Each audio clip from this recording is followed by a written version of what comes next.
are you? How could you do this to me here? We can talk about this later. No, we're doing it now. Everyone deserves to know. No, I don't believe it. Is that who I think it is? I can't look away. You are all invited to witness this. What is in that envelope? Quiet, let's hear this. What you are about to tell me. There's something you need to know. Sign it, Jabari. Her voice didn't shake, not even a little. The room was glowing in gold light. Crystal champagne flutes shimmered over white linen. 80 guests sat dressed for celebration beneath chandeliers that made everything look richer than it really was. At the far end of the private dining room stood a 6-tier cake with his name written across it in gold frosting. Soft music drifted through the restaurant. Laughter had been floating all night. People were relaxed, smiling, watching, waiting for what they thought was just another polished birthday toast.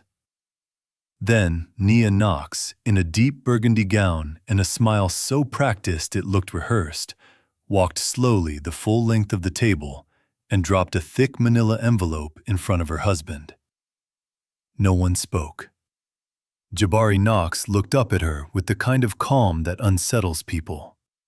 Not confusion, not panic, not even irritation, just calm. "What is this, Nia?" he asked. She lifted her chin. "Your real birthday gift." A few nervous laughs stirred around the room, but they died quickly when nobody at the head table joined in. Nia's eyes locked onto his. "It's been over for a long time. You just refused to see it." The room got quieter. She pushed the envelope closer to him with 2 manicured fingers. "Sign it."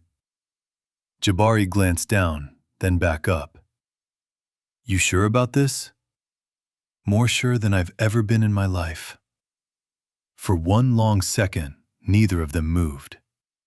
Then he reached into his jacket. Nia's mouth parted.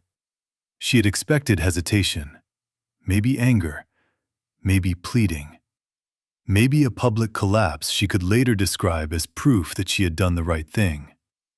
What she had not expected was for him to pull out his own pen. "You already had a pen ready?" she whispered. Jabari looked at her the way a man looks at a clock he has already been expecting to strike. "I've been ready for this moment a lot longer than you think." Then he signed. Slowly, steadily. No trembling in his hand, no hitch in his breathing. He signed the divorce papers in front of every person in that room, placed the pen gently on the table, and looked straight into his wife's eyes. Then he smiled. Not a wounded smile, not a bitter one, not the smile of a man hiding pain. It was worse than that. It was the smile of a man who had already crossed the bridge everyone else still thought he was standing in front of. "Thank you, Nia," he said softly. "This is the most meaningful birthday gift you've ever given me." Silence hit the room all at once.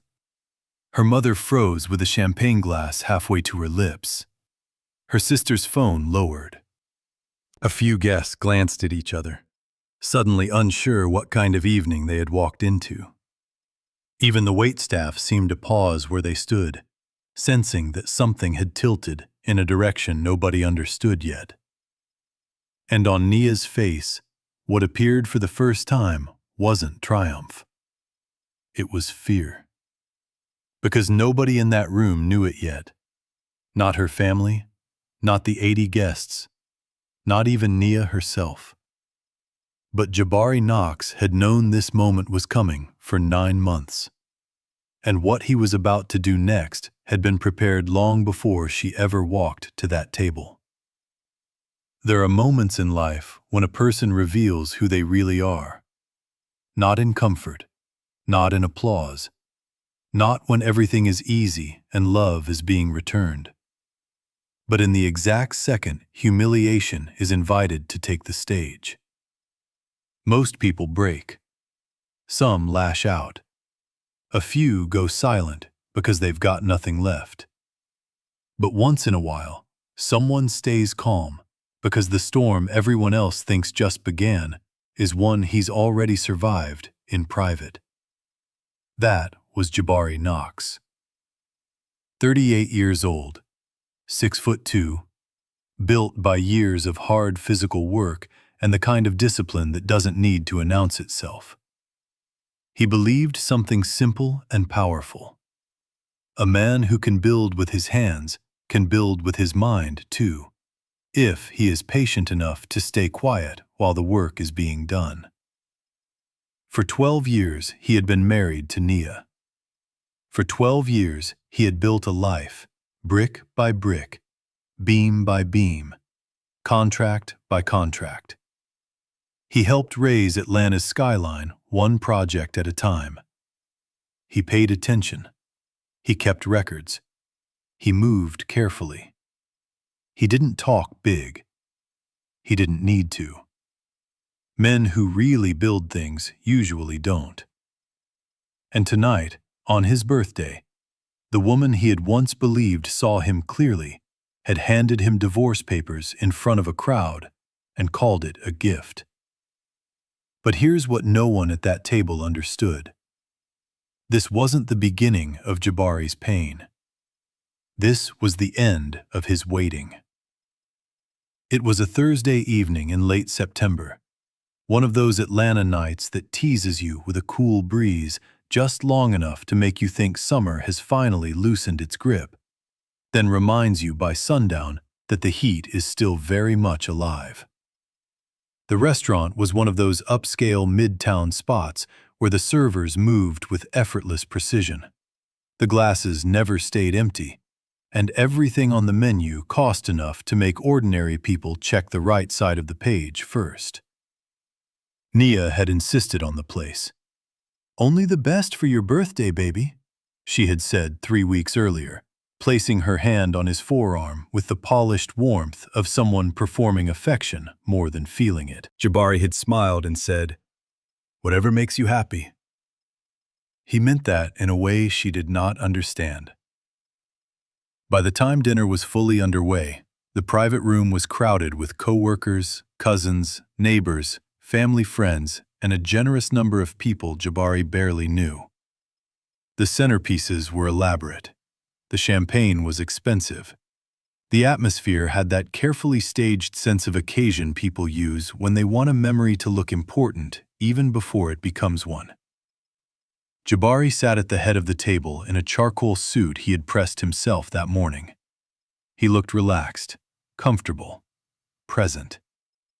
His construction foreman, Marcus, leaned close and murmured, "Man, your wife really went all out. You must have done something right."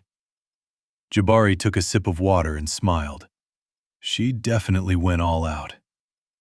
Across the room, Nia stood near the bar speaking to a cluster of women who laughed a little too loudly at whatever she had just said. Her mother, Vivian Reeves, sat nearby, already commanding attention without ever asking for it openly. Vivian had the kind of presence built not from grace, but from constant performance. The kind that fills every room by making sure everyone knows exactly how important she believes she is. A few seats away, Nia's older sister, Tiana, was holding her phone at the perfect angle to capture social media proof that she had attended something elegant. Her husband, Jermaine, was turned halfway sideways in his chair, showing someone photos of a car he had recently leased, speaking in that confident tone people use when they hope presentation will cover the absence of substance. Jabari watched them all with that same unreadable calm. Dinner moved the way these evenings always do. Toasts that said more about the person giving them than the person receiving them. Good food, polite laughter, familiar little rivalries disguised as jokes. The low hum of wealth signaling and family politics moving beneath the surface like hidden wiring in a wall. Jabari laughed when laughter was appropriate, thanked people graciously, accepted compliments, let the night proceed exactly as it wanted to. And then, Just before the cake was wheeled out, Nia stood. The room settled. She smoothed the front of her gown and smiled with a brightness that almost looked like the woman he had first met years ago. Then she reached beneath the table, lifted that thick envelope, and began her slow walk toward him. Every eye followed. "Jabari," she said, her voice carrying clean and clear through the room, "I think today is the perfect day for you to receive your real gift." She placed the envelope in front of him. For half a second, nobody reacted. Then Vivian started clapping. Loud, proud, certain. "That's right, baby," she said. "I fully support you." Tiana let out a short laugh and lifted her phone higher. Jermaine leaned back with a look that said he had been waiting for exactly this scene. "Guess even the hardest working man gets humbled eventually." All around the table, guests stared at Jabari Knox, waiting to see what public humiliation looked like on a man who had been cornered. What they saw instead made the whole room unstable. He opened the envelope without hurry, read the first page as calmly as if he were reviewing blueprints, and signed. No trembling, no outburst, no pleading, no demand for privacy, no denial, no attempt to recover dignity by fighting for it publicly. Just a signature. Then that smile. "Thank you," he said softly, "for the most meaningful birthday gift I've ever received." The laughter died instantly. Vivian's expression shifted first. Tiana's phone lowered. Jermaine's grin faltered. Nia stood very still, her face changing shape in tiny increments as confusion started crowding out certainty. Jabari let the silence settle. Then he looked slowly around the room and said, just loud enough for everyone to hear, "You should enjoy this moment, because it's not going to last very long." No one moved. Whispers stirred at the edges of the room, but even the whispers sounded cautious now.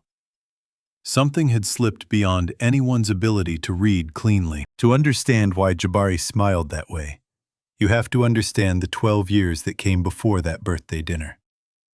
That smile didn't come from nowhere. It came from a long season of being observed, underestimated, dismissed, and quietly prepared. It came from choosing restraint when every emotional impulse would have pushed most people toward reaction. It came from a man who had spent years learning that sometimes the strongest position in any room belongs to the person everyone else has already decided not to notice. Jabari and Nia had met in their mid-20s at a community event in Vine City. She was beginning her journey in real estate, ambitious, charming, magnetic in the way some people are when they know how to make a person feel singled out in a crowded room.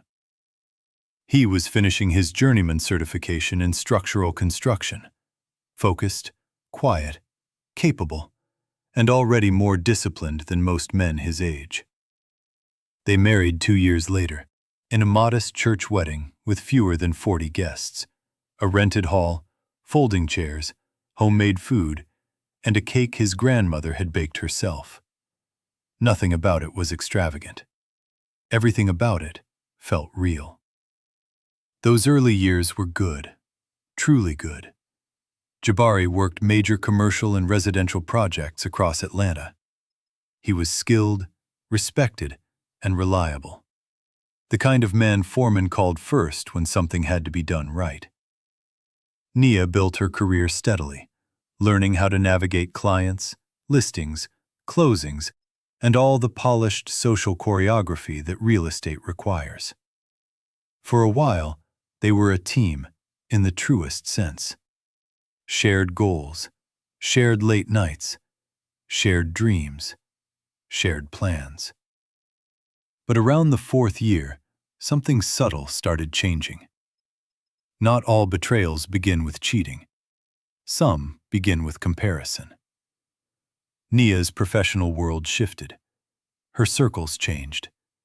She spent more time around women who talked about lifestyle the way previous generations talked about character. People who measured men in titles, incomes, neighborhoods, and visible symbols.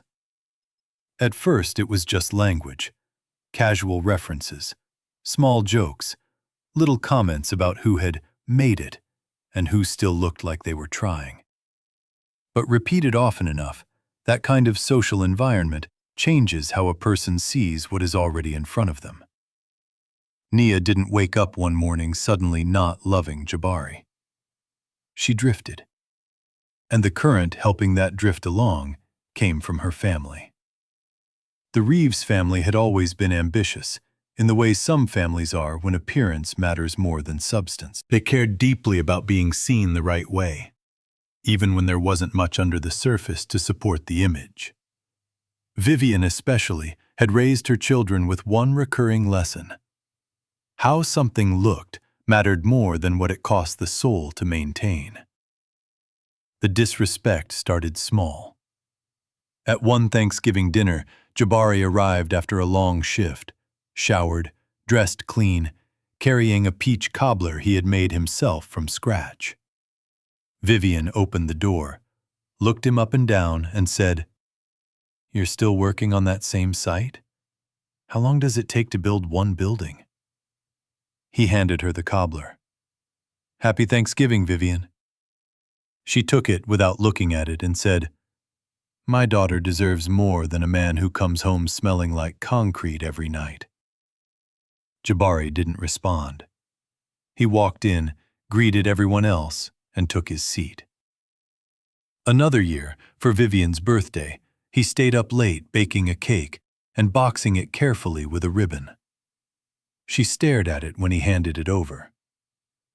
"How much money do you even make trying to act fancy like this?" she said. Tiana laughed from the couch without looking up. Jabari set the cake down, said, "Hope you enjoy it," and walked back to his truck. He sat there for a while, hands on the wheel, breathing, not crying, not defeated, just deciding, once again, that silence was the stronger choice. What the Reeves family practiced had a pattern to it. They didn't just insult him directly, they framed him, over and over, in comments, in jokes, in comparisons, in eye rolls, in dismissals disguised as harmless conversation. And when that happens for years, it doesn't only affect the person being targeted. It slowly trains everybody else in the room to see that person through the same distorted lens. Nia watched her mother dismiss her husband at gathering after gathering. She watched her sister laugh. She watched Jermaine make little digs about status, income, and ambition. And little by little, the story her family told about Jabari became easier for her to accept than the truth she had once known for herself. What made Jabari different was that he never let their contempt define him internally. He knew who he was. He knew what his work was worth. He knew what he was building. And that quiet internal certainty became the foundation for everything that followed. Jermaine, especially, liked to find him at family events and needle him with the confidence of a man who had never been corrected often enough in life. At a 4th of July cookout, while Jabari stood over the grill turning ribs, Jermaine stepped up beside him and said, "Men gotta learn how to climb higher instead of staying in the same lane forever." No offense. Jabari turned the ribs once, calm as ever. None taken. He had learned something useful early. People who feed on reaction get weaker when you don't give them any. Then, 9 months before the birthday dinner, everything changed. It was a gray Tuesday in January. Rainy, cold by Atlanta standards. Jabari had left a job site early because of weather delays and decided to surprise Nia at her office with takeout from a Caribbean place she loved. He parked in the garage and saw her car first. Then he saw the black BMW beside it. Then he saw Nia walking toward it. And then he saw the man who stepped around to open the passenger door for her. Bryson Tate. Jabari had met him twice at networking events. Bryson was the kind of man who wore success the way an actor wears wardrobe. Expensive suit, expensive watch, smooth language. Too polished, too careful. The kind of confidence that usually needs witnesses to stay alive. Jabari sat in his truck while rain hammered the garage above him. The food went cold on the passenger seat. He watched Nia smile at Bryson in a way he had not seen directed at him in a very long time. He watched her slide into the car. He watched the BMW pull out. And in that exact moment, something clean and permanent happened inside him. Not a breakdown, a decision. Most people think strength lives in immediate confrontation. Call right now. Scream right now. Demand answers right now. Expose the lie before the pain can spread. But that kind of instinct, however understandable, often hands power to the wrong people. In a family system already prepared to paint Jabari as lesser, unstable, overly emotional, or controlling, one impulsive move would have given everybody else exactly the narrative they needed. So he did something much harder. He went quiet. Not because he was weak, because he understood the value of timing. That night, he came home, found Nia on the couch, and asked, "How was your day?" "Fine. Busy." He nodded. "Glad you made it home safe. It's raining hard out there." That was all. No accusation, no questions, no clues. And for the next 9 months, he said nothing openly. He watched. He documented. He organized. He prepared. While Nia kept spending freely, Jabari started structuring. Boutique shopping trips, weekend getaways, jewelry, restaurants, salon visits. Random charges that had once seemed harmless now became part of a larger record. He didn't stop her. He didn't comment. He simply made sure everything was documented. At the same time, he tightened his own world. He moved income streams into properly structured LLCs. He expanded investments he had been building quietly for years. He purchased rental properties in neighborhoods that other people overlooked because they were too busy chasing the address that sounded best, instead of the one that would appreciate most intelligently. Westview, West End, Pittsburgh. Places a disciplined man with foresight could build real wealth in without ever needing applause for it. He kept records clean, every asset documented, every classification legally clear, every line organized in a way that would matter if the day ever came when facts had to do what emotion could not. 3 months before that birthday dinner, he mentioned casually during a Sunday meal with Nia's family, "I've got a few investments doing well right now." They laughed. Jermaine nearly choked on his drink. Vivian rolled her eyes. Tiana shook her head slowly like she was watching a child exaggerate. Jabari smiled faintly and said nothing else. But he noticed something important in that moment. Beneath the laughter, there had been a flicker. Fast, ugly, hungry. Greed. And with it came a deeper realization. They had not only disrespected him, they had stopped paying attention to him. That's the danger of contempt. When people decide someone is beneath them, they stop observing them accurately. They assume outcomes. They stop checking facts.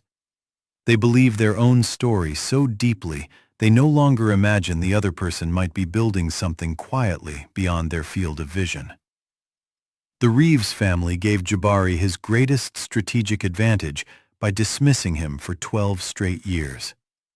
Because the most dangerous person in any room is rarely the loudest one. It's usually the one nobody bothered to watch. By the time that birthday dinner arrived, Jabari's preparation was already complete. So after he signed the papers and let the room drown in its own silence, he pushed back his chair and stood. Not like a man crushed by humiliation, like a man stepping into his appointed moment. He reached into his jacket pocket, removed his phone, and walked toward the AV panel on the far wall. 3 days earlier, he had told the event coordinator he wanted access to the projection system for a birthday tribute. The coordinator, assuming he meant family photos or a montage, had been happy to help. A large screen descended slowly from the ceiling. Jabari connected his phone. No one stopped him. No one even seemed sure they should. Then the first image appeared. Nia and Bryson Tate walking through the lobby of a Miami hotel, laughing side by side. Her fingers laced through his. The date showed it had happened 8 months earlier. On her wrist was the bracelet Jabari had bought for their anniversary. A sharp breath was heard somewhere near the middle of the room. Nia went pale. The second image appeared. Screenshots of messages, terms of endearment, arrangements, casual intimacy. The ordinary language of two people who believed no one would ever see it. Bryson's contact name in Nia's phone had been saved under a woman's name. That detail changed the room. Even people who had come prepared to judge Jabari found themselves recoiling. Deception always sounds uglier when it's stripped of romance and shown as logistics. Then came flight records, hotel reservations, private dinner bookings, photos from New Orleans. A weekend away documented down to the timestamps. 9 months of evidence, preserved, organized, and now displayed on a giant screen in front of 80 invited witnesses. The room didn't erupt, it froze. That was worse. Nia's hand trembled against the back of her chair. Her champagne flute rattled softly against the table. Vivian stood first, pointing across the room. "You are invading her privacy." Jabari turned toward her with almost gentle calm. "I'm presenting documentation of a 9-month affair," he said, "and evidence that this divorce was encouraged by people who believed they understood what my life was worth." Vivian opened her mouth, but nothing clean came out. Then Jabari did something nobody expected. He tapped his phone again. A live video call appeared on the screen. An older man sat at a desk, composed and professional. Jabari's financial manager. "As of this week," the man said evenly, "Mr. Knox holds 7 documented rental properties across multiple LLCs in Fulton and DeKalb counties. Monthly passive income currently exceeds $12,000. The full portfolio is available for legal review. All records are in order." The call ended. And in that instant, the room changed. Not slowly, completely. What had filled that space just minutes earlier, smugness, certainty, public confidence, the feeling that everyone already knew who the winner and loser were, collapsed all at once. Jermaine's grin disappeared as if someone had unplugged it. Vivian sat down harder than she intended to. Tiana stopped recording entirely. And Nia looked like someone realizing she had walked into a room carrying a match, only to discover she was the one standing in gasoline fumes. Jabari let them sit with it. Then he turned his head toward Tiana. "Last week," he said quietly, "you sent me a message, offering to help me protect assets your sister didn't know about during the divorce proceedings in exchange for a percentage." The room detonated. Nia whipped around. "What?" "That is a lie," Tiana snapped immediately, both hands flat on the table. Jabari tapped the screen. The messages appeared. Her name, her number, her words, time-stamped, verifiable, ugly in their exactness. Whatever control the Reeves family thought they still had vanished. Vivian shouted at Tiana. Nia rose to her feet with tears spilling down her face. Jermaine tried to talk over everyone at once. People who had arrived expecting a birthday dinner now sat frozen at white tablecloths, watching a family turn on itself in real time under gold light and chandeliers. And through all of it, Jabari Knox remained still at the front of the room. Not triumphant, not cruel, not loud, just present. That was what made it devastating. Near the back of the room, Bryson Tate had begun inching toward the exit. Jabari noticed without even fully turning his head. Years on job sites had trained him to track a whole environment while appearing focused on one point. "Don't leave yet, Bryson," he said clearly. Bryson stopped. "You should stay and hear the rest." Bryson turned around slowly. All the polish was gone. All the social confidence. All the expensive ease. What remained was a man experiencing fear without enough character to carry it well. Betrayal rarely happens in isolation. It develops inside a system. One person lies, another excuses it, another encourages it, another stays silent. Another decides the person being betrayed does not deserve the truth anyway. For 12 years, the Reeves family had helped build the emotional environment in which disrespecting Jabari felt easy. But systems built on contempt only remain stable as long as the target remains uninformed. The moment that target has been watching, documenting, and preparing, the whole structure can collapse in one night. And the collapse didn't stop there. 2 days after the birthday dinner, Nia sat in her attorney's office facing the kind of reality arrogance never prepares people for. Her lawyer laid out the numbers. Jabari didn't have 7 properties. He had 9. 2 were held through a separate structure, not visible without full disclosure. There were multiple LLCs, passive rental income, private investment accounts, carefully documented growth over years. Total portfolio value approaching the kind of number the Reeves family had never once associated with the man they mocked for smelling like concrete. And most of it was legally separate property, protected, structured, shielded. After 12 years of marriage, Nia was entitled to far less than she, and more importantly, her family, had clearly been expecting. The fantasy died in that office. No windfall, no hidden fortune waiting to be claimed from the construction worker they thought they understood. No glamorous new beginning funded by the man they had spent years minimizing. Just consequences. And destabilized people make reckless decisions. That's exactly what came next. 3 weeks before the birthday dinner, Jabari's attorney had already initiated a forensic review of marital accounts and property activity. That review uncovered something worse than infidelity: forgery. Months earlier, Nia and Bryson had allegedly submitted transfer documents for a duplex in Atlanta's Old Fourth Ward, attempting to move ownership into an entity linked to Bryson's business before the divorce became official. The documents carried Jabari Knox's signature, except Jabari Knox had never signed them.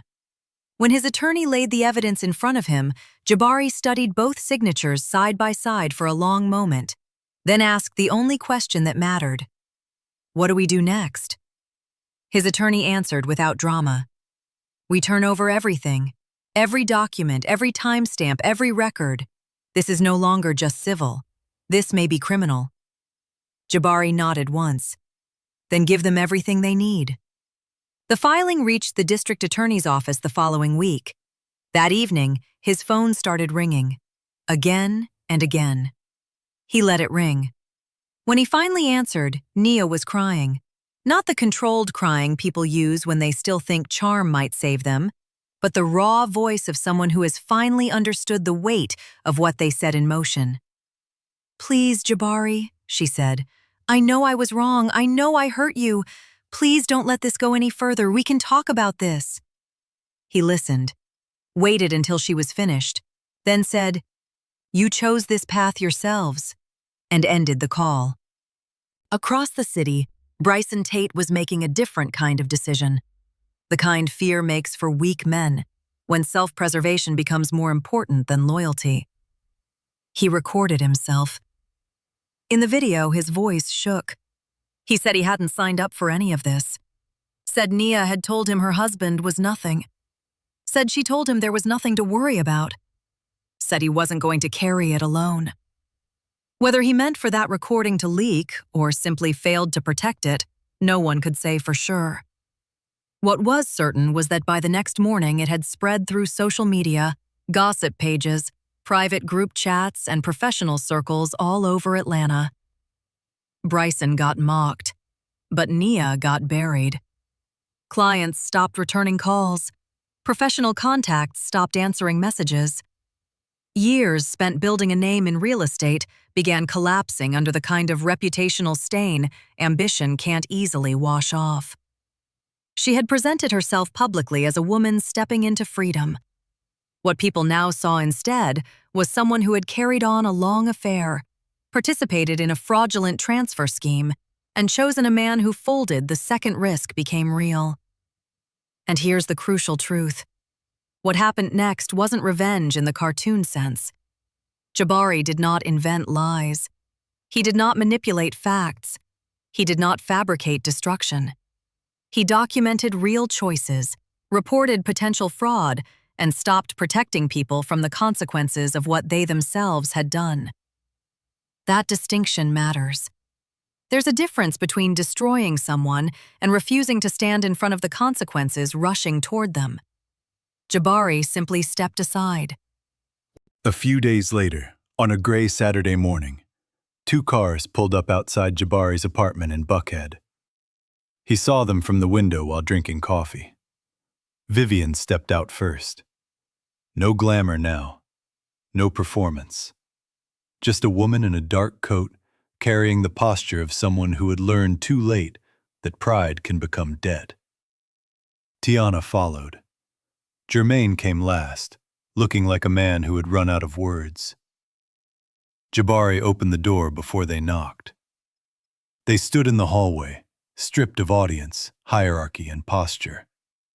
For a moment, nobody spoke. Then Vivian went to her knees. Just like that. She reached for his hands, her voice breaking in a way he had never heard before.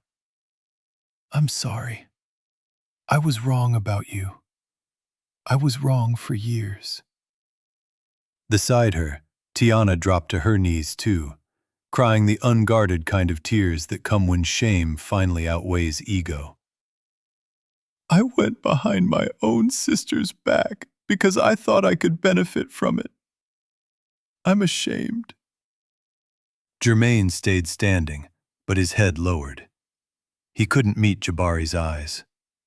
From a man like Jermaine, that was almost a confession. Jabari stood in the doorway and thought about everything. The peach cobblers left unappreciated, the birthday cakes mocked, the years of being judged by people who valued appearance over character, the cold takeout, the silence, the building, the long patience. Then he took a breath and said, "Stand up." They did. What he offered next was not sentimental forgiveness. It was clarity. "I will consider helping Nia find a path forward. Not as a favor, not because anything is forgotten, and not because I need any of this undone. I was already free." He looked at each of them in turn. "But first, all 3 of you will record a public apology video. Not private, public. Posted from your real accounts under your real names. You will say plainly that for 12 years you disrespected me because of my profession and your assumptions about what a man who works with his hands is worth." The hallway went silent. Vivian blinked slowly. "That's your condition?" "That's the condition," he continued. "After that, if Nia needs help rebuilding, I'll provide it as a documented business loan. Market rate interest, legal contracts, nothing informal." Even his mercy had structure. No emotional loopholes, no return to chaos, no invitation to blur the truth. A few days later, the apology video went up. All 3 of them sat together in Vivian's living room and said the words without softening them. They admitted they had disrespected Jabari for years because of his work and their own assumptions. They admitted they were wrong. They admitted they were ashamed. And across Atlanta, people paid attention. Because beneath the family drama was something larger and painfully familiar. The way society celebrates the appearance of success while quietly degrading honest labor. The way polished language and clean shoes can make people believe they are above the very hands that build the neighborhoods they brag about living in. The way titles get mistaken for character and visible status gets mistaken for value. Within a month, Nia lost her position at the real estate firm. Jermaine lost business partnerships. Tiana drifted to the edge of family gatherings, carrying the knowledge that everyone remembered what she had been willing to do. Vivian, maybe most of all, became quieter. Not gentle, but quieter. Because she had learned something expensive. Contempt does not protect you. It only blinds you. 6 months after that birthday dinner, Jabari closed on a house. Not an apartment, a real house. A wide front porch, 2 old oak trees, shade falling across the yard in the late afternoon. Space for stillness.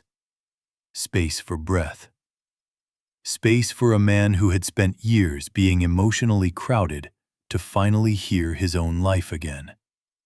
He bought a porch swing from an estate sale and hung it himself one Saturday, with Marcus helping and a cooler sitting open on the lawn. When he first sat in it, the swing creaked. He left it that way.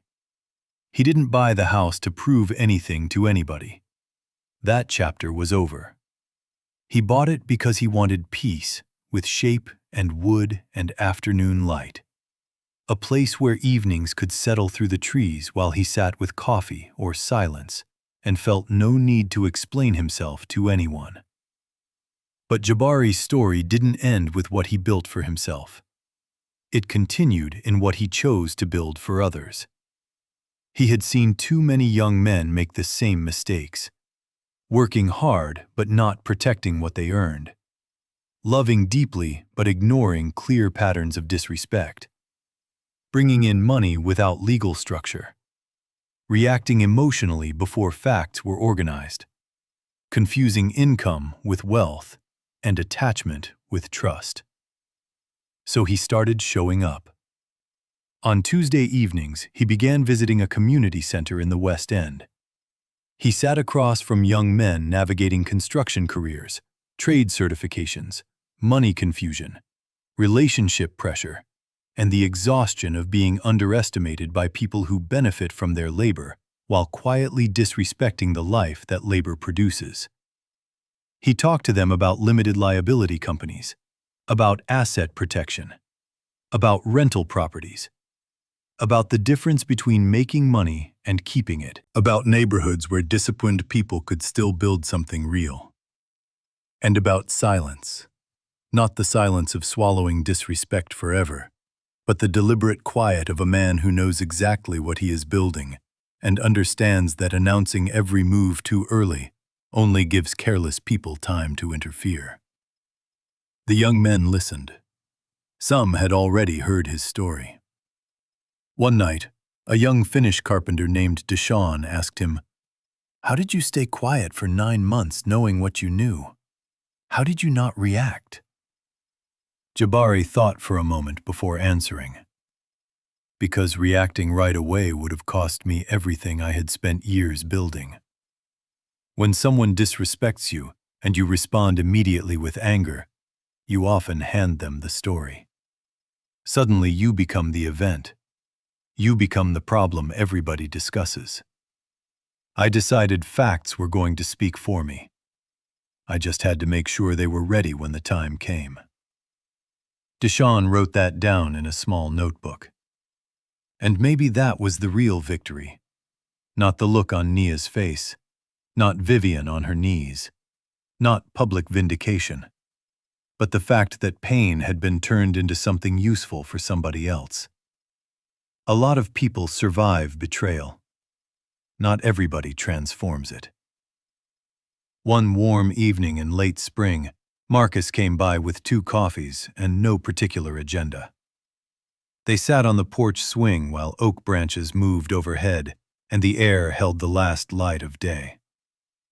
After a while, Marcus asked, "You regret any of it? The whole year of staying quiet?" Jabari held the cup in both hands for a moment. "Not the strategy," he said. "I regret the years before it. The times I saw what was happening and told myself it wasn't worth dealing with. I should have been more honest with myself about what I was seeing. That was enough. Because maybe that was the deeper lesson. The point is not only to wait. The point is to see clearly. To stop loving potential more than reality. To stop defending people against evidence. To stop calling repeated disrespect a misunderstanding. To stop explaining away patterns just because you remember who someone used to be. There is a kind of heartbreak that begins long before the betrayal becomes public. It starts the first time you see the truth and negotiate with yourself not to call it by its real name. Jabari had done that for years. And if there was one thing he would tell another man now, it would be this: don't wait until the damage is complete before you honor what your eyes have already been trying to tell you. Still, what made his story powerful was not perfection. It was growth. He learned. He adjusted. He got sharper. He became more honest with himself. And by the time the final test came, he was ready in a way no one around him had prepared for. So what are we left with? A man publicly humiliated on his birthday, who ended the night more free than anyone else in the room. A family that confused titles with worth and learned too late that dignity cannot be purchased retroactively. A woman who mistook quiet discipline for smallness and discovered only after leaving that she had never truly understood the scale of the man she married. And a reminder that some people are not losing while they are silent. They are preparing. They are taking inventory. They are learning. They are building something behind the wall your arrogance convinced you did not need to notice. That is why you should be careful how you treat patient people. Not because they are always planning revenge, but because if they finally decide to stop protecting you from your own consequences, the reality that replaces your assumptions may be one you are not emotionally equipped to survive. And one more thing. Jabari never really won because Nia lost. He won because he did not lose himself. That is different. Anybody can explode. Anybody can curse. Anybody can make a scene that feels satisfying for 10 minutes and expensive for 10 years. It takes a different kind of strength to absorb pain, organize truth, move with patience, and let reality speak when the moment is right. That kind of strength rarely looks dramatic while it is being built. It just looks quiet, ordinary, easy to overlook. Until the day it stands up in a room full of people, signs the papers, smiles, and says thank you. And suddenly, everybody understands they had been watching the wrong person all along. So if this story stays with you tonight, remember these things. Disrespect repeated without consequence becomes permission. Documentation is not paranoia when truth may one day need a witness. The most dangerous decision after betrayal is the first emotional one. And contempt always costs the person carrying it more than they think. Because while they were busy looking down, someone else may already have risen beyond their reach. Jabari Knox had already risen, long before they showed up at his door. They just didn't know it until he stopped bending low enough to make them comfortable. And in the end, that was the part none of them were ready for.